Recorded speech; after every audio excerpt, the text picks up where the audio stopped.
Hey guys, James here with Waterford Business Solutions.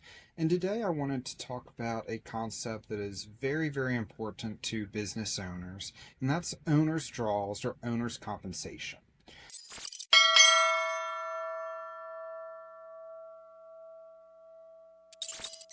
Certain businesses and certain business types are going to require different levels or different types of compensation and how you can perform those. So it's super important to understand your business structure as to what you can and can't do here for a compensation or owner's draw. Let's first start by talking about what an owner's draw is. An owner's draw is going to be money that you are directly taking out of the business, directly transferring from the business bank account to your bank account, and not paying through any type of payroll that you'll receive a W-2 at the end of the year on. Now, it's super important that with any business, we want you to take lump sum draws. We want you to say, oh, I need $1,000, $2,000, $5,000, whatever it may be for the month, and take that lump sum draw to move it to your personal bank account and spend that money as you see fit personally. We do not want you to say, oh, I'm going to put this ticket for this basketball game or my Disney Plus subscription or my groceries or whatever it may be on the business bank account or business credit cards. Whenever we have a situation where you are mixing personal and business expenses, it creates a huge issue both from a audit and tax perspective, but also from a liability perspective. Many businesses choose to go ahead and have at minimum an LLC or a limited liability corporation set up. That LLC protects the owner from any litigation brought against the business and vice versa so that the assets are protected. However, if you are intermixing funds there and the defendant or the person that is coming after you can prove that, it basically eliminates the benefits that an LLC provides because they will take a look and consider the business your own personal piggy bank and a personal asset at that point in time. From a tax and audit perspective, we have a lot of issues or a lot of concerns there too, because of the fact that if you're mixing business and personal, the auditor, if you're ever audited, is always going to question, well, they're doing this with business and they're doing this with personal. What else could they potentially be hiding in the business and writing off on their taxes for business?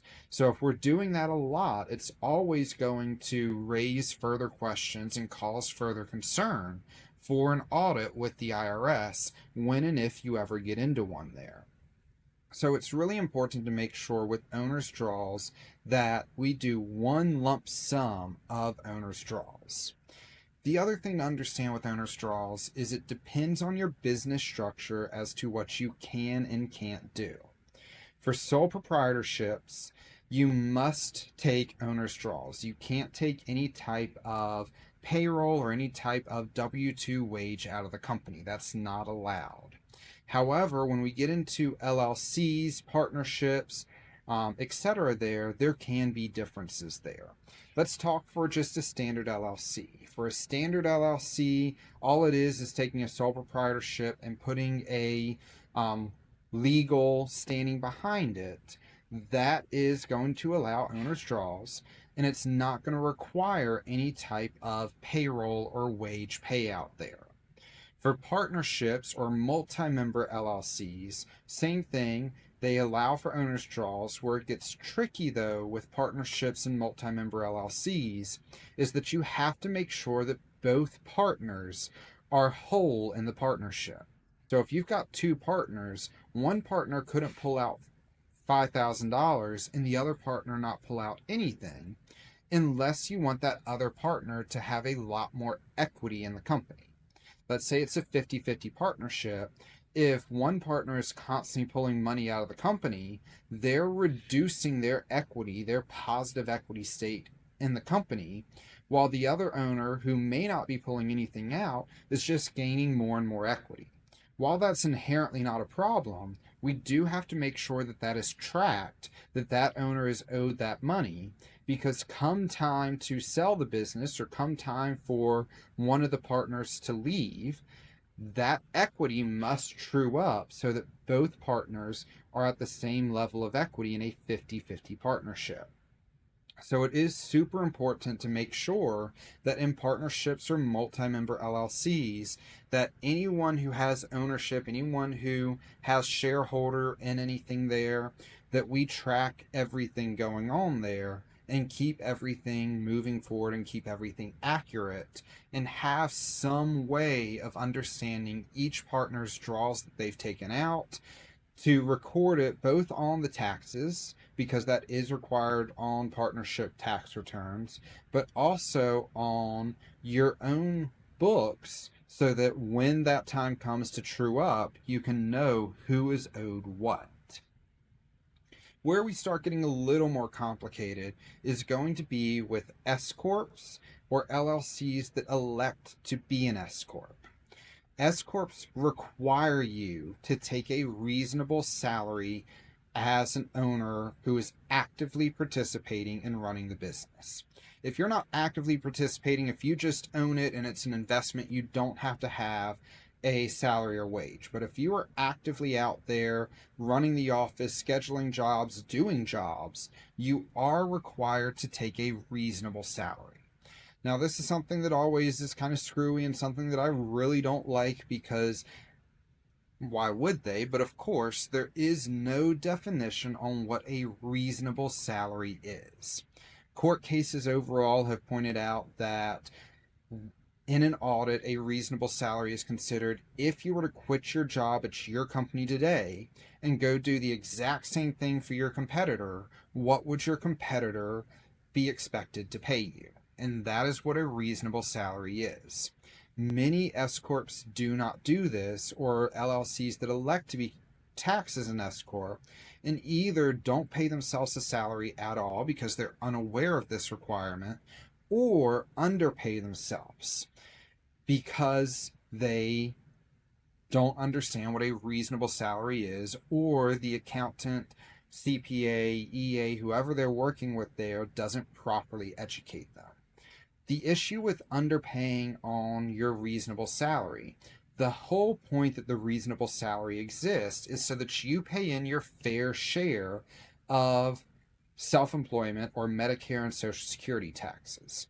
The difference from being a sole proprietorship, a partnership, a LLC, a multi-member LLC, to going to being an S-Corp or an LLC with an S-Corp election is that you aren't charged self-employment taxes on the business profit.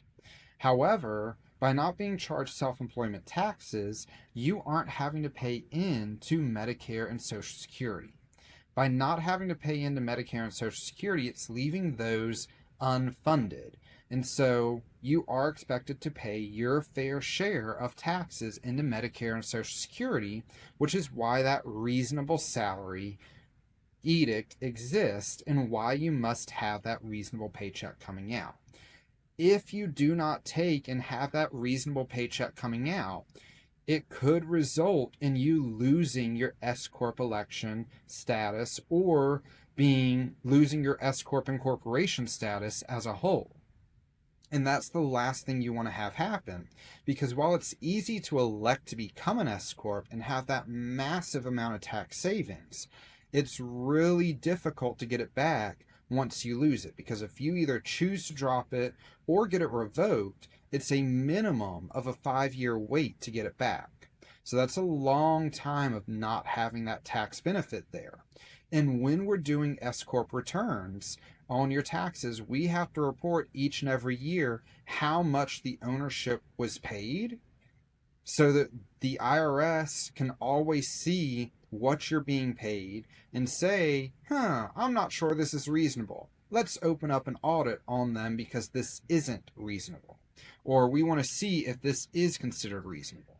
We've seen that happen before with several clients, unfortunately.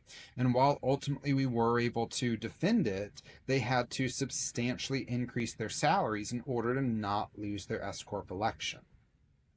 When it comes to S-Corps, I know we got off onto a little bit of a tangent there, but it is important.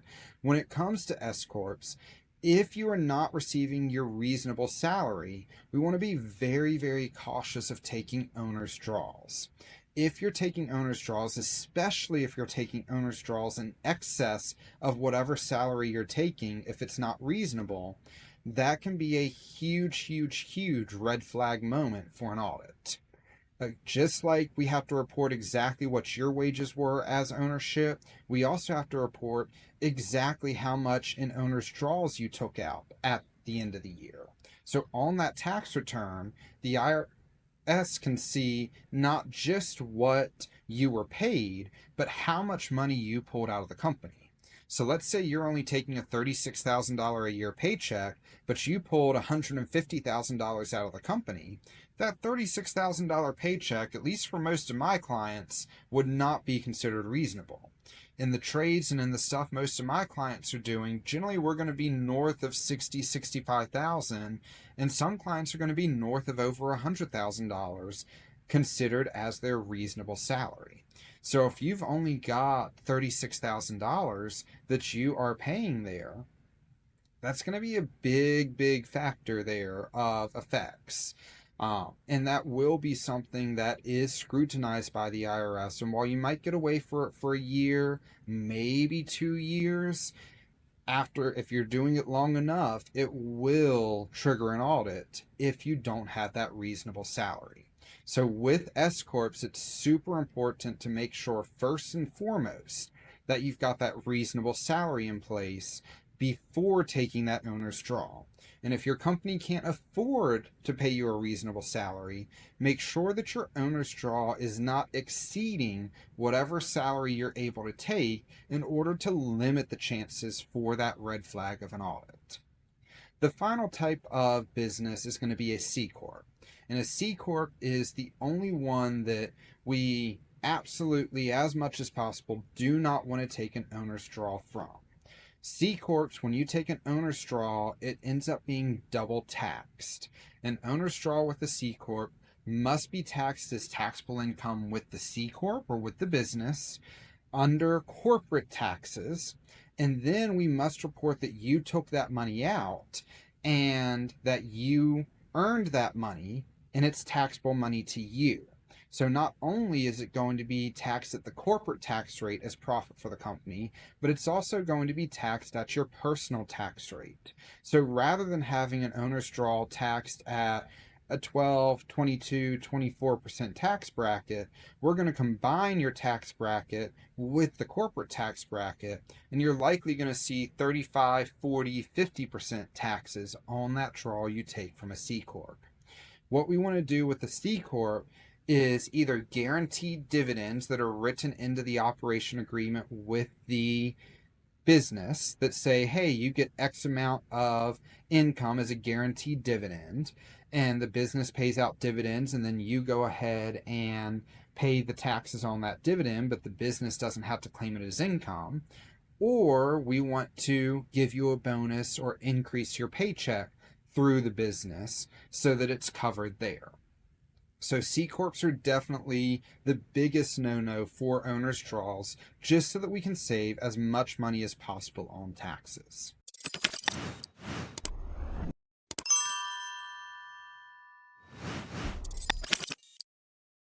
As always, guys, thank you for joining me. If you've got more questions or you're not understanding something, please feel free to reach out to us here at Waterford Business Solutions by either giving us a call at 864-351-0852 or shooting us an email at info@waterfordbusinesssolutions. And I encourage you to go ahead and like and subscribe to our channel to get more content just like this, and go ahead and leave a comment or share this video with anyone that you think that it could benefit, as it really helps us out and get our information in front of more people.